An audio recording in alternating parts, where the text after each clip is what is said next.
According to the Gospels, on the Thursday leading up to Easter Sunday, we find Jesus and his disciples gathered together to celebrate the Passover. So what exactly is the Passover? What does it mean for us?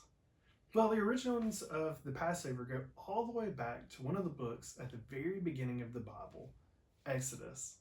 Exodus begins with God's people who are supposed to be the ones who share God's love with the whole world.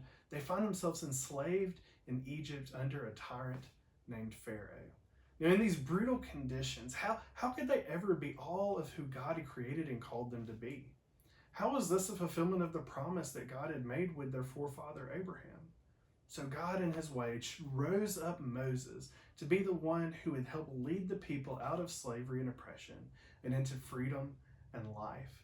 Now, when Pharaoh refused to let the people go, God judged Egypt with a series of plagues, each one increasingly more severe than the one before, to get Pharaoh to recognize that if he is against the true and living God, and to have him change his mind and to let the people go.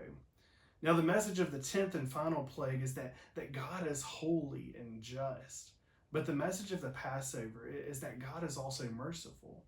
So in that very first Passover found in Exodus chapter 12, God devised a way in which he could be both just and merciful at the same time. And he does this by providing salvation by a substitute.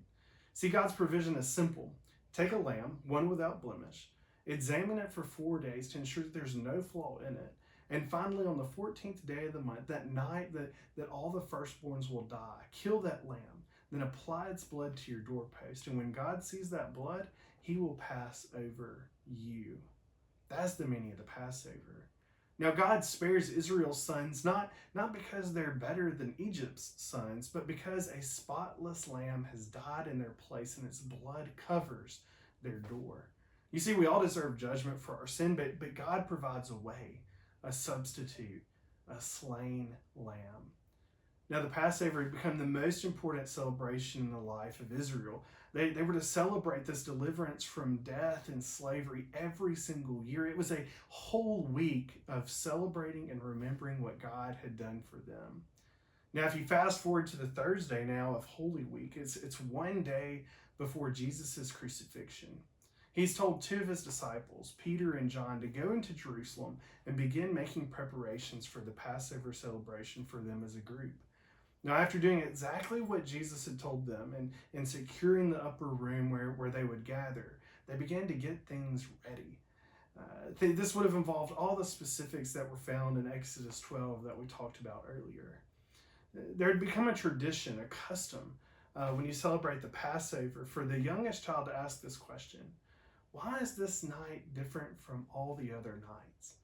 Now, I believe as Jesus and his disciples gathered together in that upper room, I think that question would have been on their minds, especially for the fact that they're celebrating the Passover a night earlier than all the other people in the city of Jerusalem. Sure, they would have been remembering and celebrating what God had done all those years ago by delivering them out of Egypt, out of the people out of Egypt, but why this night? Why is this night different than the other night? So as they're making their way through this elaborate 6-part meal, Jesus begins to expound on the meaning of the Passover. Matthew's gospel, it records for us in chapter 26, Matthew says this. He says, as they were eating, Jesus took some bread and blessed it. Then he broke it in pieces. He gave it to his disciples, saying, take this and eat it, for this is my body.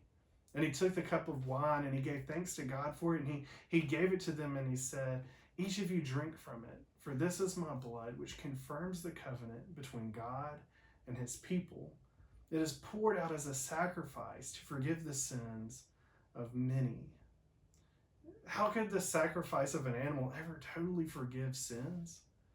Well, the book of Hebrews in the New Testament tells us that it isn't impossible at all, that our sin actually requires our death.